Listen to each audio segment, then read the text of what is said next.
নমস্কার বন্ধুরা, মিনু ছোট রান্নাঘরে সকলকে জানাই স্বাগত। আজ আমি নিয়ে এসেছি একদম অন্যরকম একটা পুরনো ধরনের রেসিপি, কিন্তু সবার খুব পছন্দের। আজ আমি বানাবো কচু পাতা দিয়ে চিংড়ি মাছের একটা দারুণ স্বাদের রেসিপি। গরম ভাতের সঙ্গে এই রেসিপিটা যে খাবে তারই একদম মনে লেগে যাবে। তো চলুন আমি রেসিপিটা শুরু করি। আর কী কী নিয়েছি তার জন্য দেখিয়ে দিই আপনাদের। এই দেখুন, এইগুলো হচ্ছে পদ্মমান কচুর পাতা। এই রেসিপিটা করার জন্য এরকম পদ্মমান কচুর পাতাই দরকার। একদম কচি কচি পাতা, একদম পাকিয়ে পাকিয়ে রয়েছে, দেখেছেন? যতটা কচি কচি পাতা পাওয়া যায় সেটাই নিতে হবে।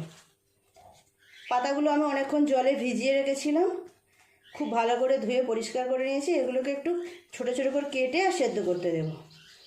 একদম কচি কচি সবে পাতাগুলো বের হচ্ছে, এই রকম পাতা আমি নিয়েছি। এই রেসিপিটার জন্য আপনারা যত পারবেন কচি কচি পাতা নেবেন। কেটে নেব পাতাগুলো।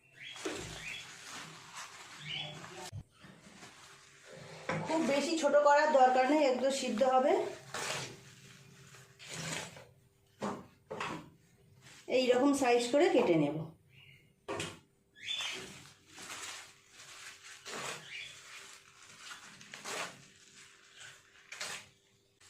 সব পাতাগুলোই আমার এইভাবে কেটে নেওয়া হয়ে গেছে। পাতাগুলো একটু জল দিয়ে সেদ্ধ করতে দিয়ে দেব। কড়াই চাপিয়ে দিলাম,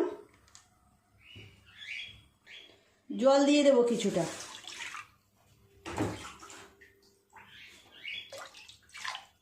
জলের মধ্যে অল্প একটু নুন দিয়ে দিলাম, হাফ চামচ মতো। কচু শাকের যে কোনো রেসিপিতে খুব ভালো লাগে। আমার চ্যানেলে দেখবেন চিংড়ি মাছ দিয়ে কচু শাক রান্না আছে, ইলিশ মাছের মাথা দিয়ে কচু শাক রান্না করা আছে, আপনারা চাইলে দেখে নেবেন। আর আপনাদের তো বললাম এটা ভীষণ পুরনো একটা রেসিপি, কিন্তু সবার খুবই পছন্দের। মিনিট 5 সময় নিয়ে শাকগুলোকে এরকমভাবে একটু সেদ্ধ করে নেব। এই সময় আমি একটু সর্ষে আর কাঁচা লঙ্কার পেস্টটাও বানিয়ে নেব। ঢাকা দিয়ে দেব। এই যে চিংড়ি মাছ নিয়েছি, চিংড়ি মাছটার মধ্যে একটু নুন আর হলুদ মিশিয়ে রেখে দেব। দিয়ে দেব নুন অল্প পরিমাণ, দিয়ে দেব অল্প পরিমাণ হলুদ গুঁড়ো।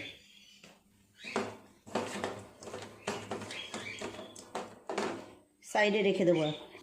সর্ষে কাঁচা লঙ্কার একটা পেস্ট বানাবো। নিয়েছি এখানে 3টে কাঁচা লঙ্কা, আর নিয়েছি কিছুটা কালো সর্ষে 2 চামচ পরিমাণ। দিয়ে দেব পোস্ত, 1 চামচ পরিমাণ পোস্ত। অল্প একটু জল দিয়ে খুব সুন্দর একটা মিহি পেস্ট বানিয়ে নেব।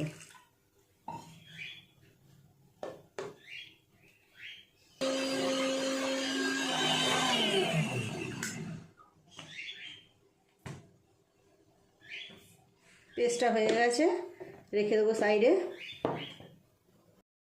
শাকটা একটুখানি উল্টিয়ে দেব।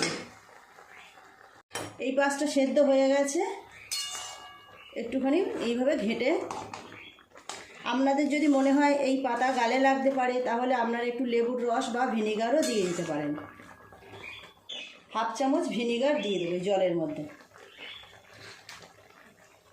অনেকে কচু শাক খেতে খুব ভয় পান, গালে লাগার ভয়ে, গলা ধরে যাবে, গলায় কষ্ট হবে, মুখের মধ্যে কষ্ট হবে, সেই জন্য আর একটু চাপা দিয়ে সেদ্ধ হতে দেবে। আজকে এই পুরো রান্নাটা আমি সর্ষের তেলে করব। যে কোনো কচু রান্না কিন্তু সর্ষের তেলেই বেশি ভালো হয়। শাকটা কতটা সিদ্ধ হলো দেখি। শাকটা পুরোপুরি সিদ্ধ হয়ে গেছে, ঢেলে নেব। চিংড়ি মাছটা ভাজা করে নেব। কড়াই চাপিয়ে দিলাম,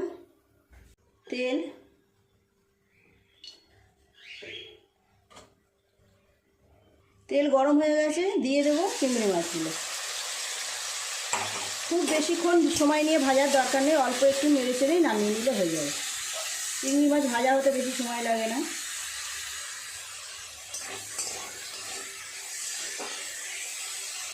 মাছটা ভাজা হয়ে গেছে, তুলে নেব।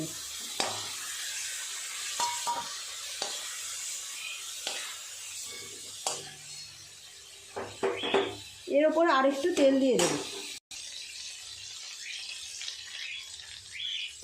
চিংড়ি মাছ দিয়ে কচু পাতা রান্নার জন্য কালো জিরে ফোড়ন দেব।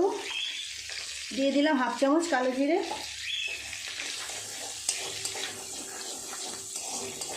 এবার শাকটা দিয়ে দেব। কত কমে গেছে দেখুন, খুব কচি কচি পাতা ছিল, কমে একদম অল্প একটু হয়ে গেছে। খুব ভালো করে এইভাবে শাকের পাতাটা একটু নেড়ে নেড়ে নেব, নেড়ে ছেড়ে ভাজা করে নেব। গরম ভাতের সঙ্গে এরকম একটা রেসিপি কিন্তু সবার খুব ভালো লাগে খেতে, খুব সুন্দর টেস্ট হয়। আর একটু নেড়ে ছেড়ে ভাজা করে নেব। দিয়ে দেব স্বাদ মতো নুন, অল্প হলুদ গুঁড়ো,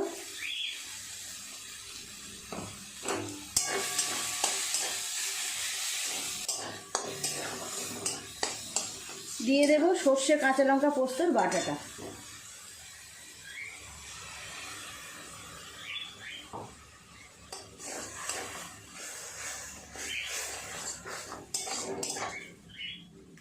চিংড়ি মাছ ভাজাগুলোও দিয়ে দেব।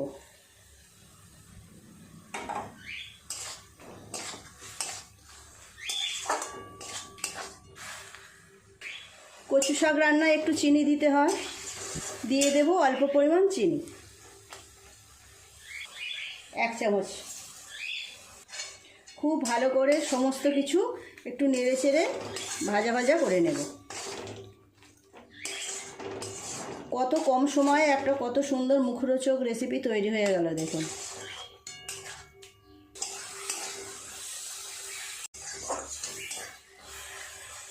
খুব ভালো করে সমস্ত কিছু একটু নেড়ে ভেজে নিয়েছি।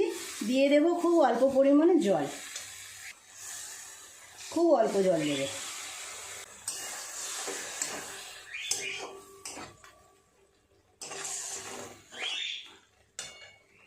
দিয়ে দেবো একটা কাঁচা লঙ্কা। মিনিট 5 সময় নিয়ে এই জলটা টেনে গেলেই নামিয়ে নেব। তৈরি হয়ে যাবে কচু পাতা দিয়ে চিংড়ি মাছের রেসিপি। ঘরে যেদিন কোনো কিছু রান্না করতে ইচ্ছা করবে না, কিন্তু ভালো কিছু খাওয়ার ইচ্ছা হচ্ছে আপনাদের, তখন এই রকমভাবে কচু পাতা দিয়ে চিংড়ি মাছটা রান্না করে নেবেন। যেমন সুন্দর গন্ধ বেরোবে, তেমন সুন্দর খেতে হবে। আপনার আর কিছু লাগবে না, এই একটা রেসিপি দিয়েই আপনার পুরো ভাতটা খাওয়া হয়ে যাবে। দারুণ টেস্ট হয়। উপর থেকে একটু সর্ষের তেল ছড়িয়ে দেব।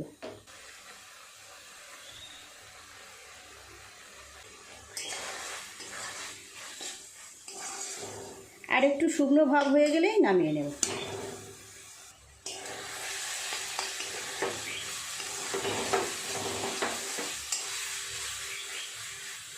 তৈরি হয়ে গেল চিংড়ি মাছ দিয়ে কচু পাতার রেসিপি। কেমন দেখতে হয়েছে দেখুন। যারা কোনোদিনও খায় না তারাও একবার খেয়ে দেখবেন, বেশ সুন্দর খেতে লাগে। নামিয়ে নেব বা।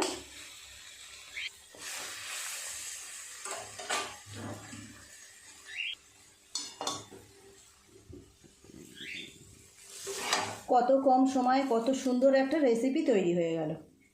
কেমন সুন্দর দেখতে হয়েছে দেখুন বন্ধুরা, দেখলেই কিন্তু জিভে জল এসে যাবে। যে দেখবে তারই খুব পছন্দ হবে, খেতে ইচ্ছা করবে। গরম ভাতের সঙ্গে এরকম রেসিপি খুব ভালো লাগবে। প্লিজ বন্ধুরা, আজকের রেসিপিটা কেমন লাগলো কমেন্ট করে জানাবেন। আর এইরকম সুন্দর সুন্দর নতুন নতুন রেসিপি পাওয়ার জন্য মিনুর ছোট রান্নাঘর চ্যানেলটি অবশ্যই সাবস্ক্রাইব করে পাশের বেল ঘন্টিটা ক্লিক করে দেবেন। তাহলে যখনই আমি নতুন কোনো ভিডিও আপলোড করবো তার সাথে সাথে সবার আগে আপনার নোটিফিকেশনে পৌঁছে যাবে। সবাই খুব ভালো থাকবেন। দেখা হচ্ছে পরের দিন নতুন কোনো ভিডিওর সাথে। নমস্কার।